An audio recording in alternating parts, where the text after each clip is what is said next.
Hello friends, నమస్తే. Welcome back to my channel KB food lab. ఈ వర్షాకాలంలో ఇటు బఠానీ చాట్, అలాగే అదే బఠానీ చాట్ మనకి మధ్యాహ్నం కర్రీలోకి, ఈవినింగ్ డిన్నర్లోకి సరిపోతుంది అని అంటే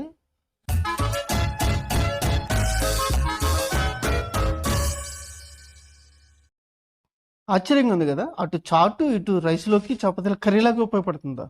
ఎస్, ఎగ్జాక్ట్గా అదే చేశాను నేను ఈ రోజు మన రెసిపీలో. ఫస్ట్ ఈ డిష్లో మెయిన్ ఇంగ్రీడియంట్ ఎండు బఠానీ. ఓవర్ సోక్ చేసి పెట్టేసి బాయిల్ చేసి పక్కన పెట్టండి. దీంతో మనం చాటు అండ్ కర్రీలో ఉపయోగపడే ఒక బేస్ చేస్తాం. ఆ బేస్ చేయడానికి ఒక కడాయిలో 2 టేబుల్ స్పూన్ల ఆయిల్ తీసుకోండి.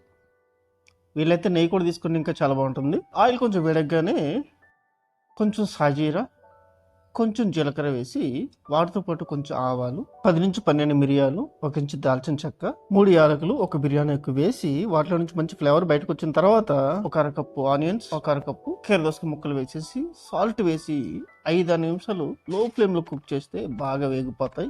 ఈ వేగిలోపు మనం పెరుగు మసాలా చేసుకుంటాం. ఈ పెరుగు మసాలా బదులు టమాటాలు కూడా వాడచ్చు. నేను ఈ రెసిపీ చేసినప్పుడు మంచి పీక్ రేట్లో ఉన్నాయి అన్నమాట. టమాటాలు 250 ఉన్నాయి. సో అందుకే నేను పెరుగు వాడాను. ఇక్కడ అరకప్పు పెరుగులో 1 table spoon Kashmiri chilli powder, కొంచెం పసుపు, 1 టీ స్పూన్ గరం మసాలా వేసి బాగా మిక్స్ చేసి ఈ పెరుగు మిక్చర్ని కర్రీలో వేస్తే పెరుగు విరగకుండా ఉంటుంది. అంతే, సింపుల్ కాన్సెప్ట్. డైరెక్ట్ పెరుగు వేస్తే విరిగిపోతుంది, పులుపు ధనం ఎక్కువైపోతుంది. సబ్స్క్రైబ్ చేయలేదు కదా, please subscribe, like and share and comment. Thank you.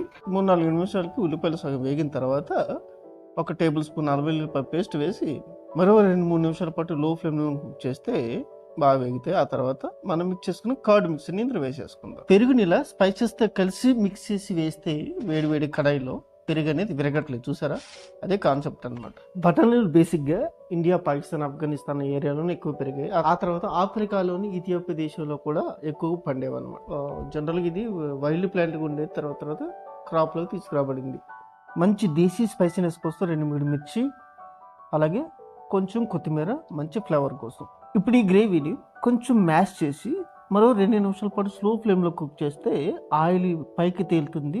ఇలా ఆయిల్ పైకి తేలిందంటే దాని అర్థం బేస్ ప్రిపేర్ అయిపోయిందని అర్థం. ఇప్పుడు దీన్ని మనం చాట్లోకి, అలాగే యాజ్ వెల్ యాజ్ కర్రీలోకి కూడా ఎలా యూజ్ చేయాలో చెప్తాం. ఫస్ట్ చాట్ చేసుకుందాం. దానికోసం ఫస్ట్ ఈ బేస్ని వేసేయండి. పైన ఆనియన్స్, టమాటోస్, మిర్చి, కొత్తిమీర, కొంచెం చాట్ మసాలా, నిమ్మరసం పిండేస్తే చాట్. ఈ విధంగా ఇవేమి కలుపుకుని డైరెక్ట్ సర్వ్ చేస్తే రైస్ అండ్ చపాతీ పాటు అదే కర్రీ. నచ్చిందా? 1 part 2 in 1 snack and curry.